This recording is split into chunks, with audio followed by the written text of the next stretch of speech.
Épisode: Le capital risque ne parie plus, il préempte.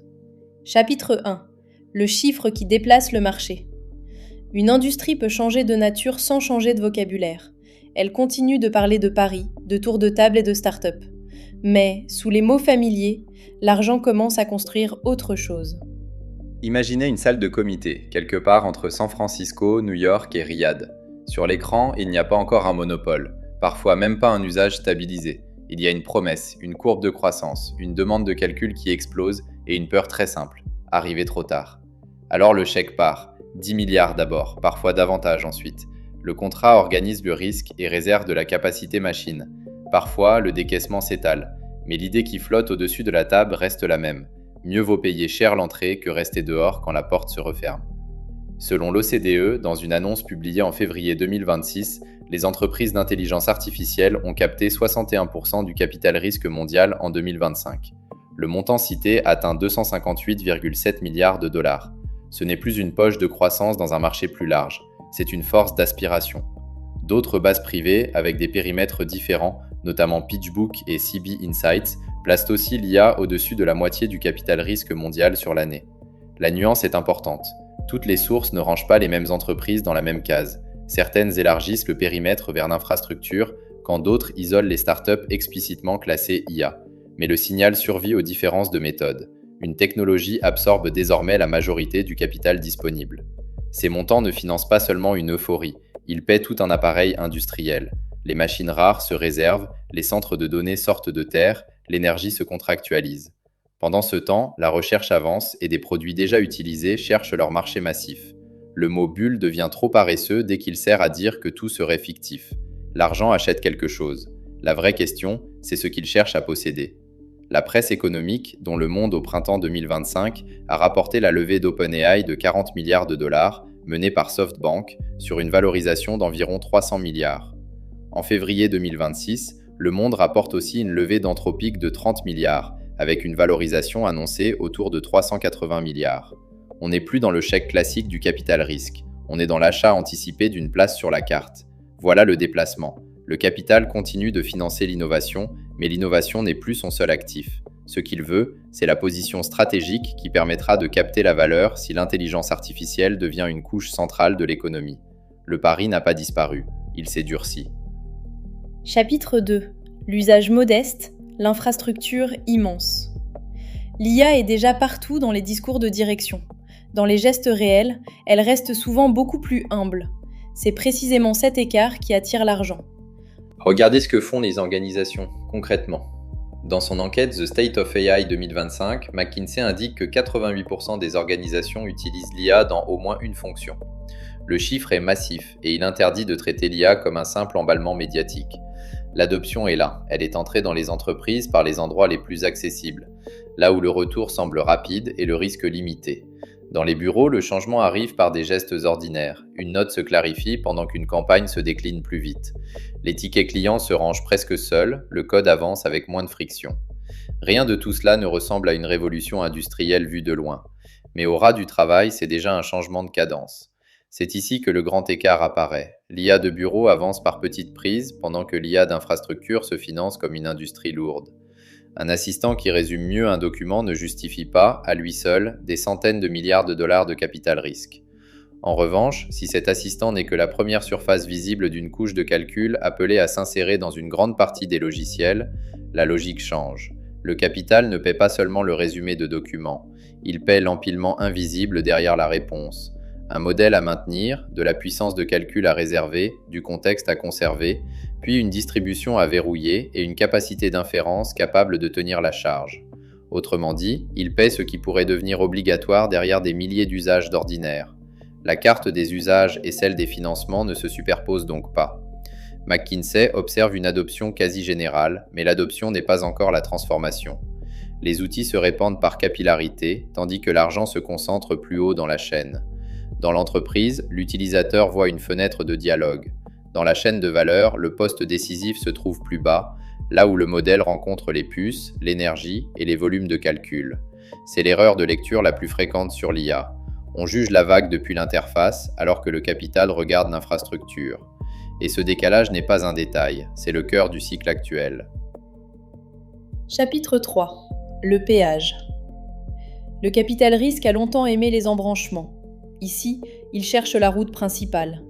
La valeur n'est pas seulement dans ce qui sera construit, mais dans le passage obligé vers ce qui sera construit. Historiquement, le capital risque disperse le risque, il finance des entreprises différentes, accepte beaucoup d'échecs et attend qu'un petit nombre de réussites compense le reste. Cette mécanique existe encore dans l'IA, bien sûr. Des applications se créent, des logiciels spécialisés apparaissent, des outils verticaux trouvent des marchés réels, mais la dynamique la plus lourde se déplace vers autre chose. Au lieu de parier seulement sur des usages, une partie du capital cherche les goulets d'étranglement. Le goulet peut se trouver dans le modèle fondation ou dans la puissance de calcul. Il peut aussi se cacher dans la distribution par le nuage informatique, dans l'accès aux données d'entreprise ou même dans l'énergie disponible près des centres de données. Ces couches ne sont pas des produits comme les autres. Elles peuvent devenir des péages. Le mot est brutal, mais il décrit bien le mécanisme. Le péage apparaît dès que l'usage prend de l'ampleur. Une application qui réussit consomme de l'inférence. À mesure qu'une entreprise industrialise ses usages, les contrats d'infrastructure s'empilent. Et derrière un agent logiciel, le modèle ne suffit pas. Il faut aussi un environnement d'exécution, du stockage fiable et une couche de sécurité. Une partie de la valeur remonte alors vers l'amont, parfois sans bruit, comme une taxe intégrée dans le fonctionnement même du produit. Le capital cherche donc moins le plus joli logiciel que la couche sans laquelle beaucoup de logiciels auront du mal à fonctionner. C'est une lecture industrielle de l'IA, pas une lecture de démonstration produit. L'application crée souvent la demande visible. La marge durable, elle, peut se loger ailleurs, dans une facture d'inférence mieux maîtrisée, un accès prioritaire aux puces ou la capacité d'absorber des pertes pendant que les concurrents rationnent leurs requêtes.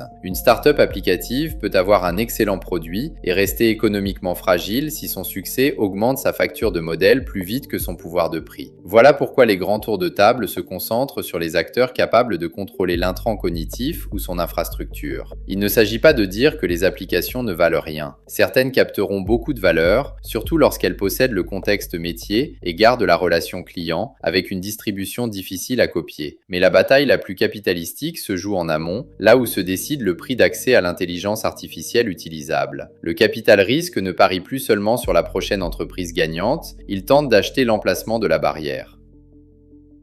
Chapitre 4. Le prix de la perfection.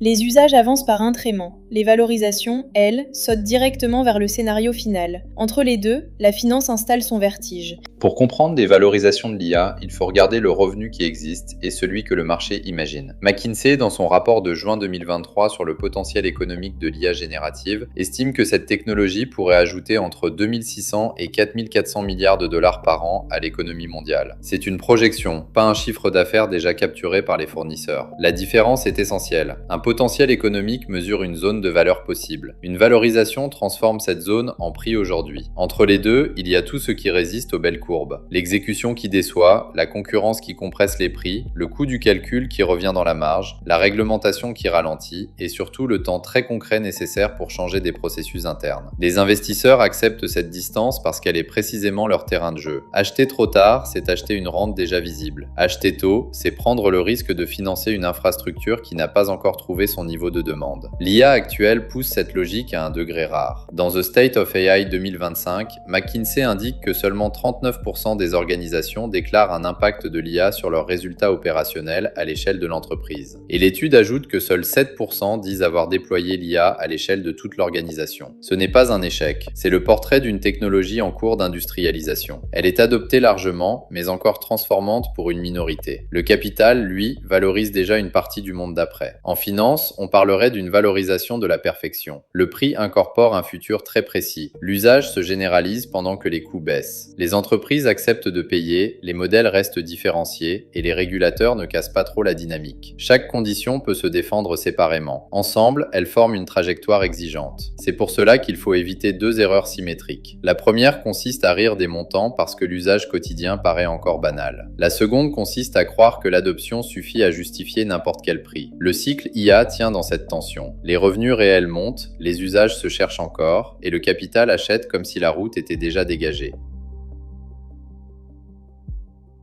Chapitre 5. La carte du pouvoir. Le monde parle d'une révolution globale. L'argent, lui, raconte une géographie beaucoup plus étroite. Les standards naissent rarement là où le capital manque. La carte est presque plus importante que le montant total. Selon le Stanford AI Index 2025, l'investissement privé dans l'IA atteint 109,1 milliards de dollars aux États-Unis en 2024. La Chine est à 9,3 milliards, le Royaume-Uni à 4,5 milliards. L'écart n'est pas seulement quantitatif, il change la capacité à définir les règles pratiques de la technologie. Quand un pays concentre cette profondeur de financement privé, il ne se contente pas d'aller plus vite. Il attire les chercheurs, structure les fournisseurs, puis transforme ses choix techniques en habitudes mondiales. Les plateformes deviennent familières, les interfaces de programmation s'imposent et les contrats d'infrastructure finissent par paraître ordinaires aux grandes entreprises. Stanford indique aussi que l'investissement privé mondial dans l'IA générative a atteint 33,9 milliards de dollars en 2024. Sur ce segment stratégique, les États-Unis dépassent la Chine et l'Union européenne avec le Royaume-Uni réuni de 25,4 milliards. Cette phrase suffit à résumer le rapport de force. L'IA est mondiale dans ses usages, mais son infrastructure privée se finance surtout dans un espace américain. La Chine existe évidemment. DeepSeek, Qwen et les modèles ouverts chinois ont montré qu'un autre régime technique pouvait produire des résultats impressionnants avec moins de capital privé apparent. Mais la structure de financement n'est pas la même. Une partie du jeu chinois passe par l'État, les groupes industriels et des priorités de souveraineté. Le capital risque privé ne raconte donc qu'une partie de la compétition, mais c'est une partie décisive pour comprendre les standards commerciaux mondiaux. L'Europe, elle, ne joue pas avec les mêmes armes. Elle peut peser par la norme et la commande publique. La protection des données, les exigences de souveraineté et certains segments industriels lui donnent aussi des leviers réels. Sur la formation de géants privés capables de lever des dizaines de milliards en quelques mois, elle reste dans une autre ligue. Ce constat n'est pas une lamentation, c'est une information stratégique. Plus une entreprise construit ses usages sur des modèles, des nuages et des chaînes de calcul issues d'un même espace économique, plus le coût de sortie augmente. C'est la dépendance de Sentier. Au départ, un choix d'outils semble réversible. Puis la plateforme s'enracine, les connecteurs s'accumulent, les contrats se renouvellent, les équipes se forment, les données se préparent et les processus finissent par se réécrire autour d'elle. Un jour, changer de fournisseur n'est plus une décision produit, c'est une opération chirurgicale. La géographie du capital devient alors une géographie de dépendance.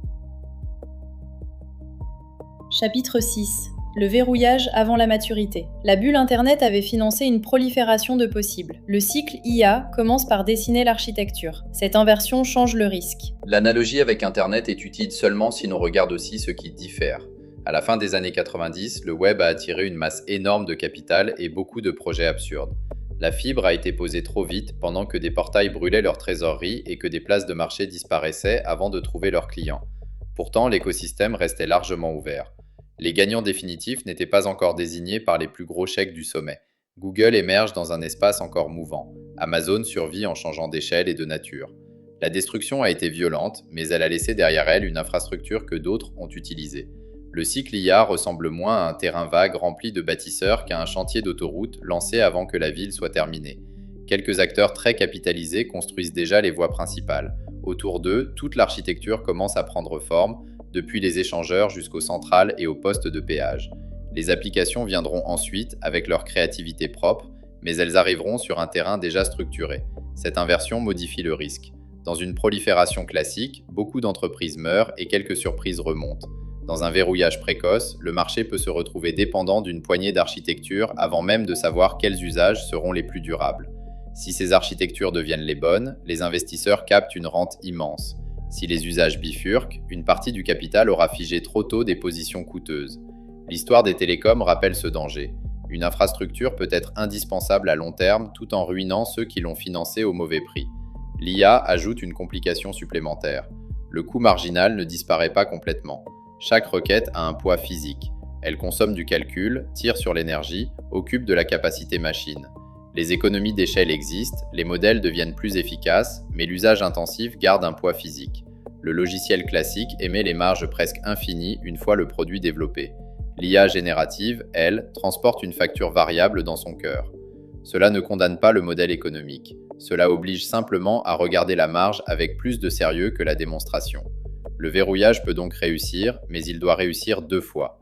Il doit d'abord devenir incontournable sur le plan technique, puis transformer cette dépendance en marge durable.